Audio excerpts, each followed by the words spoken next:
Hello and welcome to IP Study Video Lectures. Today we will discuss the 8th chapter of Grade 7 English Grammar, and our topic is verbs, finites and non-finites. Well, verbs are the action words, but not all verbs act the same way. Some verbs, they change their form according to the subject and tense in the sentence. These are called finite verbs, whereas the other remains the same no matter what the subject or tense is. These are called non-finite verbs. That is our today's topic.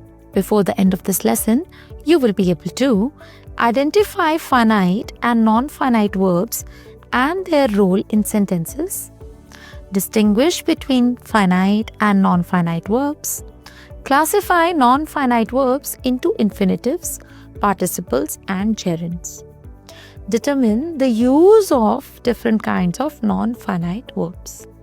Let us study this small example before we discuss this lesson in detail. What are you eating? Just about to finish my banana. Now, in this dialogue, the boys are using words like eating, about to finish. So finish, eating, all of these are the verbs. They are the action words. But in this chapter, we will study in detail what is a finite verb and what is a non-finite verb. A finite verb is a verb that has three tenses: past, present and future. And finite verbs always agree with the subjects in the sentence, whereas non-finite verbs or infinite verbs does not have tenses and they don't change with the subject. That means the subject doesn't matter to them. Now let's study them in detail. Let's read the following sentences. I have to buy juice. Ria has to buy juice. They have to buy juice. In these three sentences, to buy remains the same, and even they were same when the subject was changing. In all of these, the highlighted words remain the same even when we change the subject, while usually the verb changes its form according to the person and the number of the subject. For example, I eat oats. He eats oats. They are eating oats. He ate oats. He has eaten oats. Here in this scenario, the verb eat, it kept changing with the changes in the subject and with the changes in the form of the tense.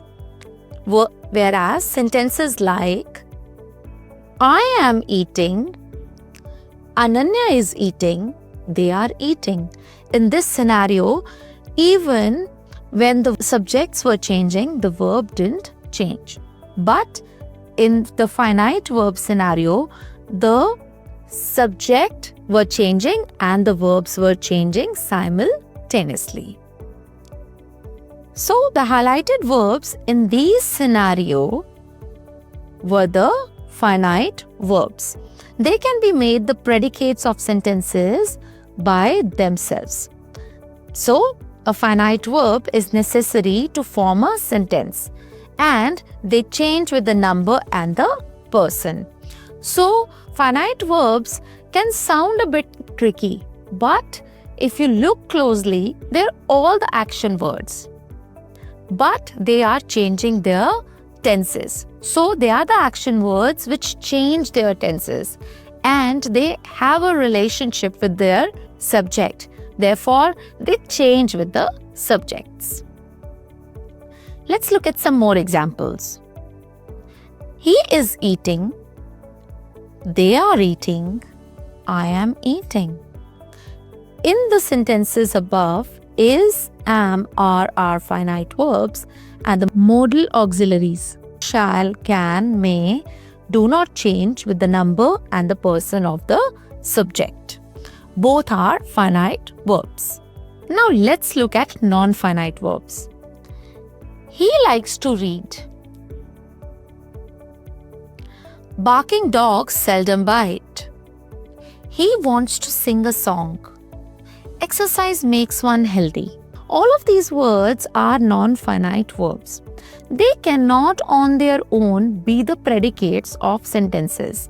So, non-finite verbs are type of verb forms that do not show a tense. That means these verbs do not act like a verb. Okay? Kinds of non-finite verbs. We have three kinds of non-finite verbs: the infinitive, the participle, and the gerund. Let's look at some examples of infinitives. She likes to sing. His aim is to become a doctor. Likes to sing, to become a doctor. All of these are expressing this condition or the state of to be. So these are called infinitives. These are also called infinitives which have the actions which are infinite. Therefore, the verbs to sing, to become are called infinitives, and in this sentence, to sing becomes the object of the verb likes. So, in the sentence, she likes to sing. Likes is also the verb, to sing is also the verb. But here, to sing is kind of an infinitive because it is describing what does she love to do, what does she like to do. So, this becomes the object. To sing, infinitives becomes the object of the main verb. Similarly, in the sentence, his aim is to become a doctor, it is more of a complement to the subject. So, here, to become becomes the complement to the subject in the sentence. The infinitive acts as a noun. It is the base form of a verb. It can be a subject or an object of a verb, both. And it can also be a complement of a verb or an object. The infinitive without to. For example, I heard John cry. Have you ever watched her dance? So here the verbs are used without to. I saw John to cry. So this is an incorrect sentence. Instead of that, the sentence is I heard John cry. I saw John cry. So some of the verbs like bid, feel, hear, know, watch, notice, see, let, make, dare, need. All of these are kind of infinitives which can be used without the word to. So, when we were studying infinitives, we did few verbs which were used with the word to. For example, she likes to sing. His aim is to become a doctor. He likes to dance. So, these words which are expressing the state of being, to be, in those scenarios, we use the word to. But in some verbs where it is a direct action, but they are infinitives like bid, fear, hear, see, watch, make, dare, all of these are those infinitives which are used without the word to. Participles. Let's look at the following examples. That was an interesting story. Having heard about the storm, he began taking precautionary measures. All of these highlighted words such as interesting, having heard, they are called a participle. What is a participle? A participle is used as an adjective which is formed from a verb. For example, in this sentence, that was an interesting story. Here, interesting can also be used as an adjective because this is describing what kind of a story was it. So, interesting is kind of an adjective. But here, because it is formed from a verb like was an, Therefore, it is called participle. There are three types of participles: present participle, past participle, and perfect participles. Present participles are used with words ending in ing. For example, he is known for his caring nature.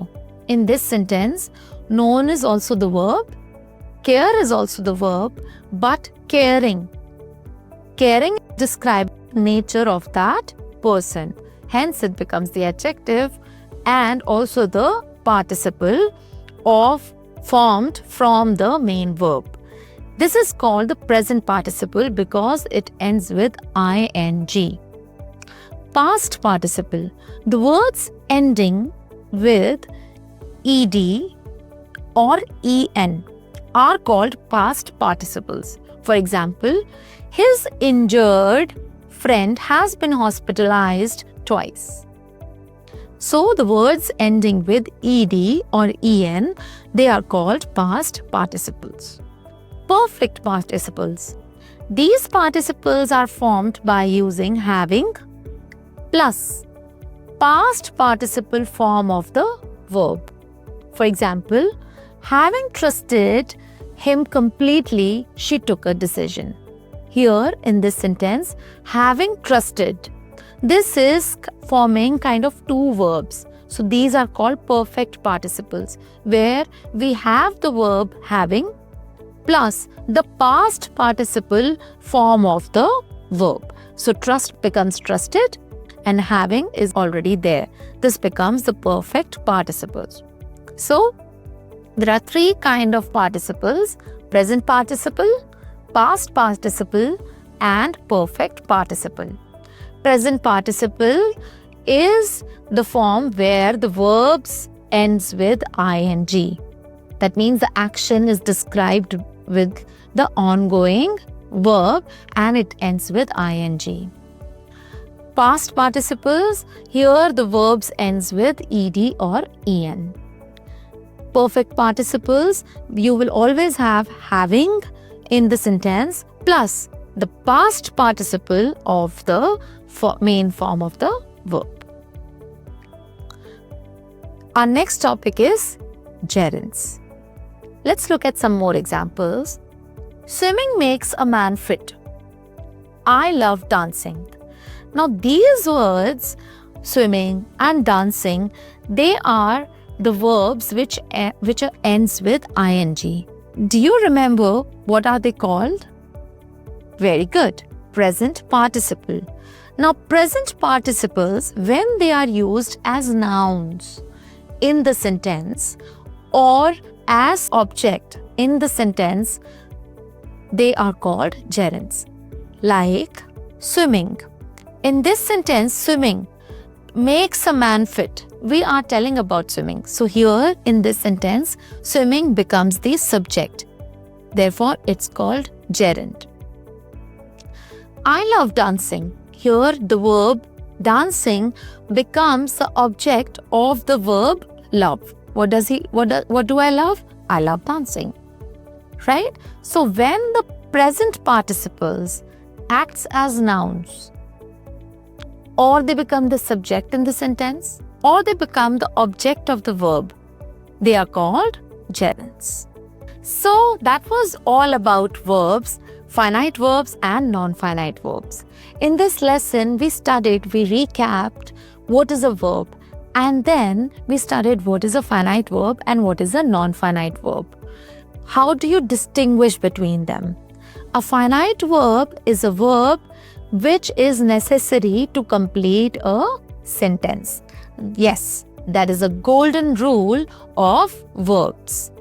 A finite verbs will have present, past and future. Whereas non-finite verbs, they don't have any forms. A finite verb will have a relationship with the subject, it will change with the subject. Whereas a non-finite verb will not change with the subject. Then we did infinitives, gerunds and participles.